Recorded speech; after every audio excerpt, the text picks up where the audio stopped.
Hello and welcome to my thoughts on My Little Pony 13, 14, and 15. I had every intention of including 16 in this, but turns out 16 is a multi-parter, so that'll just be its own video. Alright, so issue 13. If you haven't read yet, you can click here and I'll read it for you. Alright, everyone ready? Let's go. So, the gang is heading down to the beach to participate in the annual beachside bake-off. But uh-oh, they don't know what to bake. They all start sharing cute stories about their families and things they used to bake together. Well, except for Hitch, she just kind of hijacks into Sunny's story. And, Izzy, of course, because she had anyone who cares about her before Sunny. But uh-oh, they don't have the ingredients for Sunny or Izzy's recipe, and they don't have the time for Zip and Pip's recipe. Oh god, what are they gonna do? They already burned like an hour and a half talking. But thanks to Izzy's words, Sunny's able to come up with a brilliant idea. Let's just throw all of our favorite shit into cookies! Hell yeah! So Sunny tosses in some raisins, Izzy throws some sprinkles on top, we got some peanut butter, some chocolate chips, and some oats. And together this all makes some super special friendship cookies. And with the power of friendship, Sunny and the gang win the bake-off, the end. Oh wait, no they didn't. The judges hated them, except for this cool guy. Dahlia wins, because of course, the actual championship professional baker won the contest. Rigged.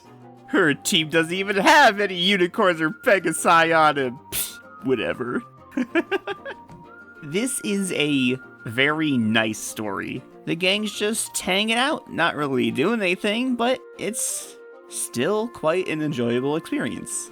I never know what to say when there's not a plot to talk about, and it's also written well enough that there's nothing for me to really complain about either. I mean, sometimes life is just chill. They're just vibing. Sunny and Hitch's recollection about dead dad, that's cute. Pip's story is funny along with Zip's interruption. Izzy's story was my favorite, but that could just be inflated because every time I went back and listened to it, the recording and stuff, I was just jamming out to Eggman, which is the music I use for the background of that section. Izzy eating all the sprinkles and cookies? Funny. The judges hating the cookies? Funny. I just had a good time with it. But yeah, let's move on to art changes. So, originally, this dialogue box comes out of Pip, but I can't see any context in which Pip would be saying this. So I simply assumed it must be Sunny actually speaking and moved it over to her. And I made one more art change. This scene right here, panel right here, Sunny has a blank flank. So I threw her cutie mark on. Regardless of which side her cutie mark's supposed to be on and which side's supposed to be bare, the comics follow the Mickey Mouse Goku rule. Their cutie marks always facing camera. And the two ponies beside her had their cutie marks showing, so it only makes sense that Sunny should be showing too. Alright, let's move on to 14. Oh my god, we're starting off with a bang. Izzy's terribly sad, lonely backstory is being retconned. Oh god, she had one friend now. Oh god, the implications! But don't worry, Izzy's singular friend is also an outcast. Backstory intact. Thank God she didn't spend the last decade of her life fucking alone. So I debated a while on how to pronounce violette, because clearly in my good old American English, that word right there is violet. But because they specifically added the ETTE ending, the word is now French, which would make the pronunciation more like violette. So I just decided to go with Violette. Case closed. Violette is coming to Maritime Bay for the weekend, and she and Izzy are having a traditional unicorn sleepover. Wait, what? Traditional unicorn sleepover? Did we just get our very first Make Your Mark Tell Your Tale reference? Besides the existence of the Bright House, of course? Oh my god, it's finally happening. I have been waiting for this day ever since the Discord arc started making up lore. I have been waiting. Speaking of lore, I should probably, go back and finish Make Your Mark. I still have to watch season 4. Little behind. Anyway, way off track. Violette and Izzy are hanging out. Then Violette informs Izzy that she's been getting bullied, which is one of a few of Violette's problems. So when we first meet Violette, we learn that she is easily excitable. She is going wild at the thought of meeting non-unicorn ponies. And Izzy comments on it, "Yeah, I was like that too when I was your age. It got me in a lot of trouble." So after setting up this tidbit, we immediately pivot into the bully angle. Some of the kids back home in Bridalwood are bullying her over her coat. Apparently, according to Google, the pinto coloration is quite rare in the wild, so I guess it makes sense that other ponies aren't used to seeing it. And everything's going just great, until we get to the garden. Izzy's got her so mesmerized with the story of giant pony squishing fruits, that in her eagerness to water the plants, she somehow gets the hose wrapped around her hoof 3 times. How did she accidentally do that? And then trips and then shoots the gardener in the face with the hose. Rip. It is odd that he runs away for an undisclosed reason, and based on the context of him running away, Violette assumes it's about her appearance.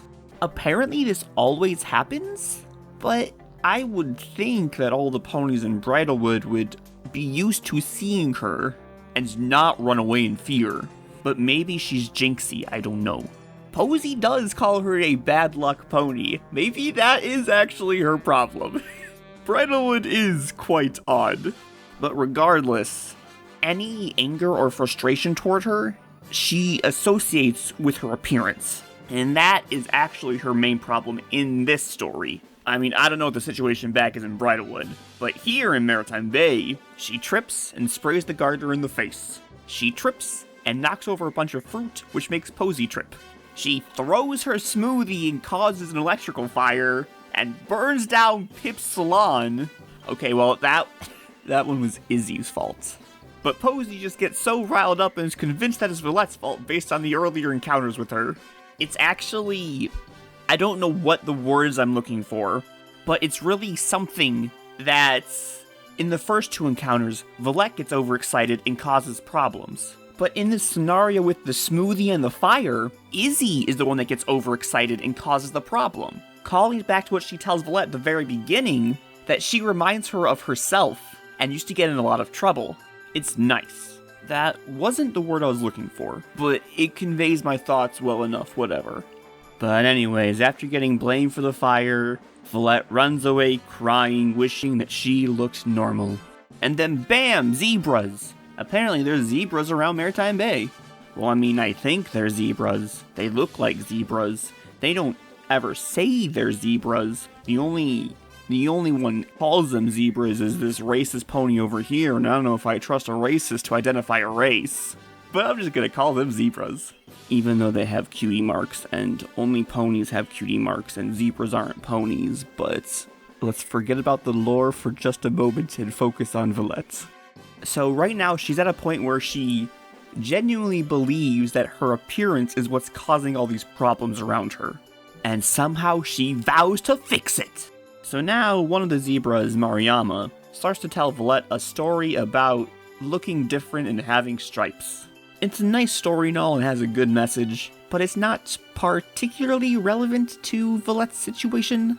And I mean, it's not Mariama's fault. Izzy literally tells her to have this conversation with Violette. Violette's problem is very nuanced. While it is partly about ponies not accepting her based on her appearance, it is far deeper than that. So the moral of Mariama's story is, she went back home and just didn't engage with the ponies that didn't like her. But Violette's problem is the ponies back home. It's not like Violette is trying to reach out to other communities and be friends with them. She is trying to make, and she specifies, unicorn friends. At the beginning of the story, Violette tells us that she already hides out at home painting, just so she doesn't have to encounter any other ponies. So Mariama's message of hold your head high and go back home, not particularly helpful.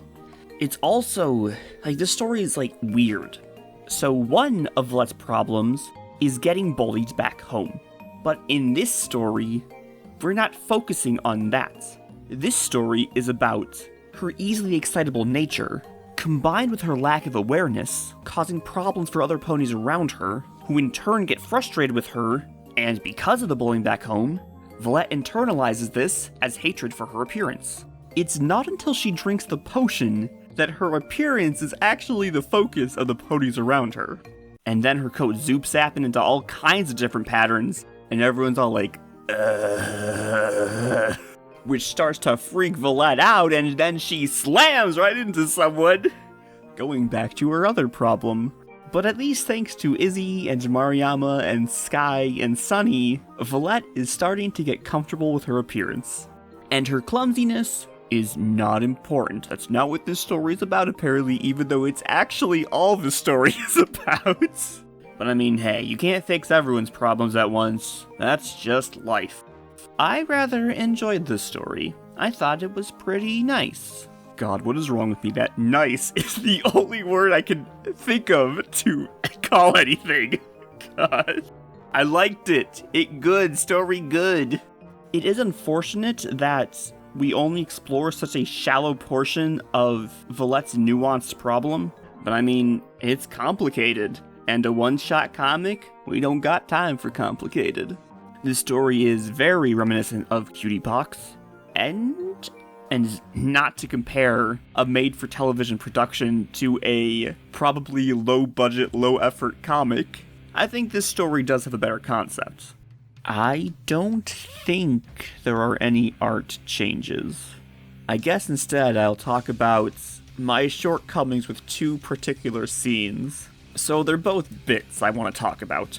One that I did and one that I didn't do, but I wish I did, but I didn't have the idea until it was too late. So I do realize that I did quite a bit of ad-libbing in this story. And generally speaking, that means that I enjoyed the content, or that I needed to pad for time, which we will see in the next issue. So what I wanted to do was add context to the gardener running away, because in the moment it just looks like he looks at her and then runs away. And I went with a kinda OMG, he just saw a ghost. And I was pleased with that, haha, it's funny. But then once it was too late, I had this brilliant idea. When Violette and the gardener meet back up after Violette drinks the potion, and she's like, it's a beautiful day. Imagine if the gardener was like, it sure is. I forgot I left a pie in the oven, but hoo-wee, I got back home just in time. God damn it. What a waste of potential. And the other thing I'm disappointed with is when I just go off with Hitch being a cop. And he's like, sorry Pip, this just doesn't seem like a criminal case. I'm disappointed in myself for not having the courage to just cut the actual dialogue there of Sunny and Hitch. Should we go look for Violette? I wonder if Izzy knows where she would go. Because that's such a nonsense scene that doesn't add anything. And my brilliant cop bit was a great transition into Pip's apology. Come on. But instead, I danced around the line. Oh gosh, should I just outright erase the original lines? Should I just put them in between my made-up Pip's response and Pip's actual apology? But instead, nope. I had the dumbass idea. Oh, let's play it in the background so it distracts from Pip's apology. God, what a bad choice. But this absolute travesty has emboldened me. If I want to cut dialogue, I'm cutting dialogue. These are my videos. And if you don't want my take, go read it yourself. But, yeah, lessons learned and all. Anyway, with that, let us move on to our final issue, number 15. And we have another story about Izzy. And Interestingly, it is loosely related to the previous issue. Izzy getting so excited she doesn't quite pay attention to her surroundings, aka the animals in the treehouse. Also, in the background of this panel is the picture that Violette draws for Izzy on the cover of the previous issue. Wow! I don't think a cover has ever been quite so involved like this. That's cool. But anyway, Izzy's back home at La Villa Izzy. I mean, I think that's where she is. I have no recollection of what her house actually looks like. Anyway, she's back at Bridalwood, decorating, but her stringy thing gets caught on this window branch. Obviously, if you're trying to pull something and it gets stuck, you pull harder. You don't stop and assess the situation. Like, that's for idiots. So Izzy pulls as hard as she can, and then, it rips. Who could have foreseen that? But it flew into the scary abandoned house next door. And as soon as she lays her eyes upon its rotting interior, it's perfect. So it's her house now, and she kicks out the animals that live there. The end. Well, it would be, but the animals, they don't give up the fight. And they tear up all her shit. And then she starts crying and is like, why would you ruin my house? And then Hitch comes in and is like, they say this is their house. And then Izzy remembers that they were in fact there first, and they all live happily ever after together in that house. The end. It's a very simple and short story. There was only I think 4 minutes of raw dialogue. There were so many pages that had 5 sentences or less on them. But somehow, despite the lack of actual content, it did not bore me. I don't know if it's because I love Izzy or what, but this was quite enjoyable. The main thing that annoys me about scenes with little dialogue is the editing. Typically, I rely on the dialogue to pace the video. But suddenly when that's not there, I gotta figure out, okay, there's 5 panels in a row of no dialogue. What am I supposed to do with them? But in the case of this story, it was actually quite easy to decide, whether, in this scene I add a dumb little animation, or in this scene I add some dumb dialogue, or this scene is clearly a montage, so I just play some loud music. Things like that are my only real annoyance with this story. It's not like the plot suffered because of the lack of dialogue. Everything we needed to know was perfectly conferred through the art. During the night, the animals are sad, staring at the treehouse, waiting for Izzy to leave. And when it's storming and Izzy goes out to meet her friends, they rush right in. I especially love this scene right here where Izzy about to show everyone the big surprise. This poor owl was just like, oh god no, she's back. Guess we're sleeping in the rain again tonight. I am so tempted to say it's a nice story, but instead I will say this story was quite charming. Watching Izzy do her thing and observing her headspace during it all. She's so caught up in her art that when she notices her stringy thing has been tampered with, she's just like, oh well. Despite spending all day there, she doesn't even notice that the animals are just watching her. Doesn't even register that they're waiting for her to leave so they can shelter from the rain. And this story isn't just about Izzy getting too excited. It also throws in a nice little lesson about creativity. While the core of the story is about Izzy's creativity, that is what causes the problem. But creativity is not simply making things, it is also problem solving, coming up with unique solutions to better address a scenario, which is exactly what Hitch does. Hitch uses his own method of creativity to help Izzy realize hers. He even throws in a snappy one-liner about it. There's always room for new friends, you just gotta get a little creative. Nice one, Hitch. Cue laugh track. This was a pretty good story. I think it was my favorite of the bunch. Yeah, probably. I mean, they're all pretty good though. And with that, let's move on to the art changes. So there are a couple. In this panel here, I added the stringy thing inside the house just to line up with my little edits of the wind blowing it away. I just like the idea that the wind came in, blew it, opened the door, blew it inside. That's why Izzy goes inside. Oh, also regarding the stringy thing. So in every scene, it's drawn as a black string. Except in this little panel of it snapping, it's suddenly just a regular ass rope. and this haunted me. Why is it suddenly colored and drawn differently? Oh god. So whenever it appeared, I recolored it rope brown. But after we passed this opening scene, and the memory of the brown rope fades, I allowed it to stay black. In this panel right here of Izzy picking up garbage, her horn was not magic-y, so I turned it on. And lastly, the rain. I recolored all of the rain.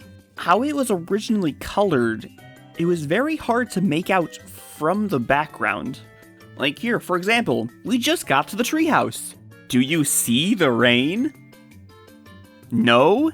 Okay, here. Enhance. Enhance. Right here. The slightly darker line of pixels. Those aren't leaves, that's rain. So I decided to recolor all of the raindrops white. Art changes done. I guess one more thing I forgot to mention. Izzy says, "Oh, Hitch can put all of Sparky's toys over here." Our first reference to Sparky. And yet, Sparky's not even in this comic. Hitch just leaves him at home. He can take care of himself. Why didn't he just bring him along? It's crazy that Sparky has not been introduced yet, even though he is such a pivotal point of Hitch's character. Alright, those have been my thoughts. Let me know what you guys think in the comments, and until next time.